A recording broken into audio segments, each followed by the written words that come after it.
Crazy Rocket, now available on PMBet. Haikuwa rahisi sana kipindi cha kwanza. Pengine watu wakadhani ndio maji yameshazidi unga, lakini mmerejea, bila shaka ndio sifa timu kubwa kutoka tamaa mpaka mwisho wa mchezo. Kwanza tunashukuru na asante kwa pongezi zako, lakini pia tunamshukuru Mwenyezi Mungu kwa mchezo mzuri na kupata matokeo mazuri. Moja katika jambo ambalo nimemshukuru sana Mwenyezi Mungu, leo tunakwenda kwenye mechi ya kimataifa CAF Champions League tarehe 22. Tumecheza mechi ya mwisho ya ligi leo na hatujapata majeruhi yoyote. Yaani moyo wangu ulikuwa unandunda kwa sababu tumekuwa na hiyo trending kwenda kwenye mechi muhimu ya kimataifa, alafu tunatengeneza majeraha kwenye mchezo wetu wa mwisho wa ligi kwenda kwenye huo mchezo wa kimataifa. Kwa hiyo leo imeisha salama. Daktari ameniambia hakuna majeruhi yoyote ambayo yanaweza kusababisha mchezaji kukosekana kwenye mchezo wa FAR Rabat. Kwa hiyo nimemshukuru sana Mwenyezi Mungu kwa hilo. Lakini la pili ni wapongeze benchi la ufundi, wachezaji wetu kwa matokeo mazuri ya leo, na ni matokeo ambayo yametupeleka sasa juu ya kilele cha msimamo wa ligi kuu ya NBC. Kwa hiyo maana ya kutushusha pale juu sasa hivi ni lazima uwe umejiandaa vizuri, uwe na ubavu. Kwa hiyo kuona Yanga yupo juu, una uwezo wa kumteremsha, unapita mbele. Tumekaa kwenye nafasi ambayo tunastahili na tunaamini ni mwanga sasa wa kwenda kupambana kwenye mechi zinazofuatia. Kipindi cha kwanza ni kweli hatukucheza vizuri sana. Na hatukucheza vizuri sio kwa sababu tulikuwa na uzembe. Hatukucheza vizuri kwa sababu KMC pia na wao walicheza vizuri first half. Walijaribu kucheza vizuri sana kwenye kujilinda hapa nyuma. Nafasi ya kwanza ambayo tulipata kupitisha mpira wetu kwa Pacome kwenda kwa Maxi tukafunga. Lakini ukiangalia dakika nyingine zote walikuwa watuforce twende pembeni tupige cross. Tulikuwa hatupati nafasi ya kupita katikati, kupita vile ambavyo Yanga tumezoea kupita. Na wakawa na ushap, baada ya sisi kufunga goli ni kama tuka switch off kidogo, wakawa na ushap, tukafanya mistake hapa, wakapata foul.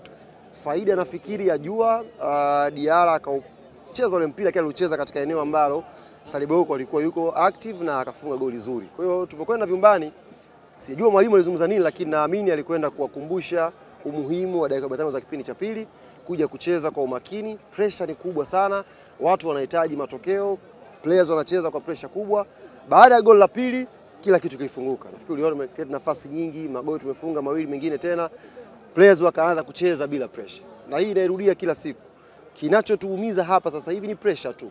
Pressure hii ikipotea, tukianza kushinda kwa ushindi comfortable namna hii, tukashinda kwenye michezo mikubwa, tutakuwa kwenye nafasi nzuri ya players kuonyesha zaidi kile ambacho wako nacho. Ni kama pressure inaanza kuondoka sasa kwa Andy Boyeli Tembo. Ndio amefanya vizuri sana. Sisi niwape kidogo shule hapa. Nimeona kuna mtu mmoja yule akili hana. Nikisema tu bahati mbaya hapa, yule akili hana. Alikuwa anazungumza kuhusu usajili ambao Yanga wamefanya msimu huu. Baada ya kutoa kikosi akasema, mbona wanaanza wale wa msimu uliopita? Jamani, sisi tulifanya usajili kwa ajili ya kuboresha timu yetu. Hatukufanya usajili kwa ajili ya kujenga timu yetu. Wachezaji ambao unaona walikuwa last season, mikataba yao iliyoisha, tuliwaongezea mikataba. Lengo ni kuhakikisha wanabakia na wanakuwa wachezaji muhimu kwenye timu yetu. Tungekuwa tuna ulimbukeni tu wa wachezaji wapya, maana yake tungemwacha Maxi asingeongezewa mkataba, tungemwacha Duke Abuya asingeongezewa mkataba, tungemwacha Mudathir asingeongezewa mkataba, tungemwacha Pacome asingeongezewa mkataba. Lakini ukiangalia tumeongezea mkataba wa wachezaji muhimu, maana yake tulikuwa tunakuja kuboresha timu yetu. Hatukumsajili sisi Boyeli ili aje aanze mbele ya Prince Dube. Tulikuwa tunaamini tuna striker wetu namba 1, Boyeli aje kuongeza changamoto kwa striker anayeanza. Hivyo hivyo kwenye nafasi nyingine. Nafasi pekee ambayo mtu yupo anaanza comfortable kwenye timu yetu sasa hivi ni namba 10 ambayo anaanza Mohamed Dumbia. Kwa nini? Kwa sababu namba 10 wetu wawili wote wameondoka. Ameondoka Azizi, ameondoka Chama.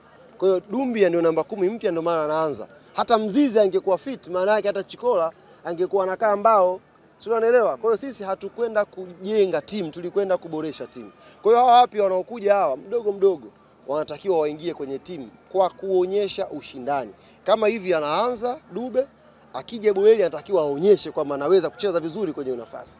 Hivyo hivyo akija kucheza Musa Balakonte, akija kucheza Lassine Kouma, wanatakiwa waonyeshe kwenye nafasi hiyo mimi mpya naweza kuofa kitu kikubwa. Na hapo ndio timu bora inapatikana. Sio tu kwamba unasajili mtu kwa sababu ni mpya unamuingiza kwenye kikosi. Kwa hiyo hata Boyeli anatokea bench kwa sababu anatakiwa alete changamoto kwa anayeanza. Kwa changamoto ikiendelea, maana yake wewe ambaye unaanza sasa, ambao ulikuwepo last season, ukizembea huyu mpya anachukua nafasi yako, anakuwa regular kwenye kikosi chako. Sasa hii ni shule ambayo nilitakiwa niwaite, niwaeke chini, mlipie, niwape. Lakini bahati nzuri tu leo na mudi nzuri nimewagea hii faida. Nataka unielezee tukio moja wakati wa penalty. Pacome alienda kuchukua mpira akampelekea Boyeli. Alafu baada ya kufunga goli, Pacome alikuwa akakimbia moja kwa moja kwenda mimi nikaa zangu pale, nikaa pale. Boyeli kasababisha penalty, Pacome kamwambia Shia lete mpira. Tunaongoza 2-1 Lile goli lilikuwa la 3 na uwa mechi. Pacome kaomba mpira nikasema hiyo kamba hiyo. Ghafla Boyeli akamfuata Pacome, "Lete mali." Akasema Boyeli, "Mbona hujipendi?" Hivi funga macho Boyeli angeka nje ile. Sasa hizi. Lakini ameonyesha confidence ya striker. Ameonyesha namna unavyotakiwa ujiamini kama mshambuliaji. Alikuwa anahitaji goli moja kupata hiyo confidence. Mshambuliaji mwingine line hivi, huwezi kuomba ule mpira. Kaushika Pacome ujue. Kaenda kuomba yeye, niachie huo mpira, mimi niweke kambani. Amechukua mpira, kapiga penalty nzuri, confidence imekuja, katengeneza nafasi nyingine, kafunga goli. Kwa hiyo ni mshambuliaji ambaye tunamsifu kwa kujiamini na kuonyesha kwamba hayuko Yanga kwa bahati mbaya, anahitaji kupambana kuingia kwenye kikosi cha kwanza. Twende bana, ngoja wape ofa kidogo, Dakika 3. Mwisho. Nimeona wana Yanga wamefurahi kweli na wameupa jina uwanja wa New Amaan Complex kwamba ile ni Guantanamo Bay. Guantanamo Bay. Watakaokuja wanakuja kwenye gereza lipo mbali kabisa. Kule New Amaan Complex kule patafanyika mabalaa makubwa sana ndugu zanguni. Patafanyika mabalaa makubwa sana. Tulichokifanya sisi tumefikiria mbali. Ndio maana tumekwenda New Amaan Complex. Na umekuita vizuri ndugu yangu. Kule ni eneo la mateso na mtakwenda kushuhudia. Wala msiwe na haraka. Tarehe 22 dhidi ya FAR Rabat. Tukio ambalo tunafuata sasa hivi hapa, tunakwenda kuzindua jezi zetu za kimataifa. Na tutakwenda kuzindua jezi hizi siku ya Jumatano kama sikosei. Jumatano kwa mujibu wa ratiba ambayo imepangwa. Tutakwenda kulaunch jezi zetu za kimataifa ambazo tutachezea mchezo wa kwanza wa FAR Rabat. Niwaambie mashabiki na wapenzi na wanachama wa klabu yetu ya Young Africans. Haya leo ya ligi yameisha hapa. Tuna kibarua kizito kweli tarehe 22.